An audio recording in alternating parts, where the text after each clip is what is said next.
میرا نام محمد افضل سیال، محمد افضل میرا نام ہے اور کاسٹ میری سیال ہے، اور چھوٹا موٹا زمیندارہ بھی کرتا ہوں، کھیتی باڑی کا کام بھی ہے، اور ہمارے آباء و اجداد بھی یہی کام کرتے تھے۔ جیسے کہ آپ کو معلوم ہے، پاکستان ایک زرعی ملک ہے۔ اللہ تعالیٰ نے اس وطن عزیز کو بے شمار نعمتوں سے نوازا ہے۔ پاکستان کے اندر زراعت جو ہے، یہ پاکستان کی ریڑھ کی ہڈی ہے، چونکہ تقریباً 60 سے 70% پاکستان کی آبادی کاشتکاری سے منسلک ہے، اور کاشتکار جو ہے وہ پورے ملک کو اناج پیدا کر کے دیتا ہے، اور باہر کی منڈیوں میں، عالمی منڈیوں میں بھی جتنی ہماری برآمدات ایکسپورٹ ہوتی ہے، وہ بھی اسی کی مرہون منت ہے۔ جب یہ سب کچھ ہمارا کسان کرتا ہے،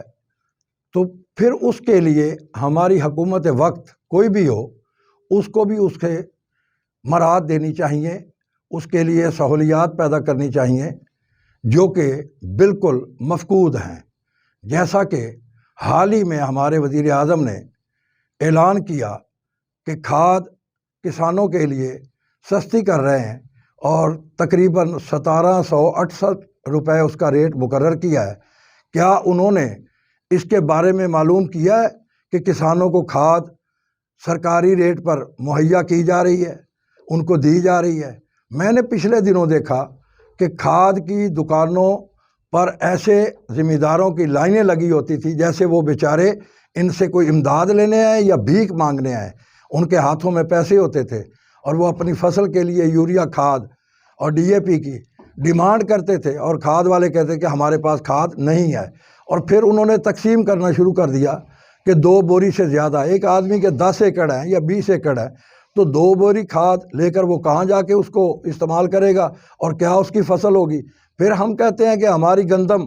ہمیں امپورٹ کرنی پڑتی ہے۔ یار، زرعی ملک ہے، زرعی ملک کے اندر تو اتنی وافر مقدار میں ہماری اجناس ہونی چاہیے کہ ہم خود بھی کھائیں اور باقی دوسرے ملکوں کو بھی ہم ایکسپورٹ کریں۔ تو ہمارے ساتھ پڑوسی ملک ہے انڈیا، وہاں ان کا مشرقی پنجاب بہت چھوٹا ہے، جبکہ ہماری زرعی زمین اس سے بہت زیادہ ہے۔ تو وہ لوگ اتنے خود کفیل، جبکہ ان کی اربوں میں تعداد ہے اور ان کی آبادی ہے، بہت بڑا ملک ہے، وہ اپنی خوراک خود پیدا کرتے ہیں، اور جتنی ہم باہر سے منگواتے ہیں، چینی باہر سے، حالانکہ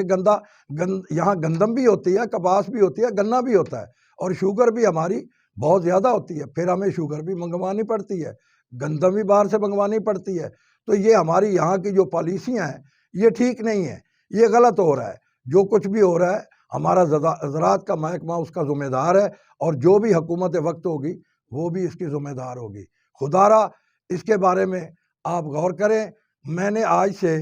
کسان اتحاد کو جوائن کر لیا ہے، اور میں میاں عمیر مسعود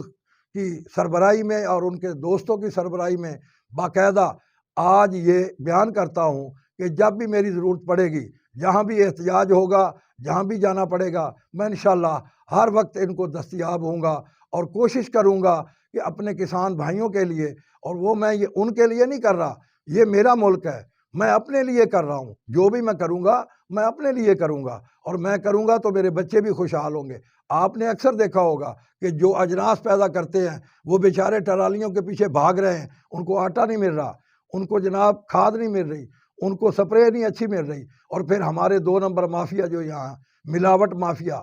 گراں فروش یہاں ہے، اور دوسرا سب سے زیادہ ملاوٹ مافیا گراں فروشی کے علاوہ جو لوگ یہاں سٹاک کر کے رکھ لیتے ہیں، اور لوگوں کو دھکے پڑتے ہیں، ان کو بر وقت کوئی چیز نہیں ملتی۔ اگر گندم کو ضرورت ہے کھاد کی، پانی کی، اور اس کے بعد وہ وقت گزر جاتا ہے، اس کو بر وقت نہ پانی ملتا ہے نہ کھاد ملتی ہے، بجلی کے بل اتنے زیادہ ہے کہ وہ پانی نہیں اپنی فصل کو لگا سکتا، تو پھر میرا بھائی فصل کیسے ہوگی؟ فصل تو نہیں ہوگی نا، پھر آپ کو باہر سے منگوانی پڑے گی۔ پھر آپ کہیں گے ڈالر بہت اوپر جا رہا ہے، ڈالر تو پھر اوپر ہی جائے گا، باہر سے تو ڈالروں میں ملے گی۔ تو اس لیے بھائی، میں آج سے یہ باقاعدہ عہد کرتا ہوں کہ میں ان دوستوں کے ساتھ ہوں، میرا جینا مرنا ان کے ساتھ ہوگا انشاءاللہ۔ اللہ تعالیٰ مجھے استقامت نصیب فرمائے، اور آپ دوستوں کا بہت شکریہ جنہوں نے مجھے کسان اتحاد میں شامل کر کے خدمت کرنے کا موقع دیا۔ وما علینا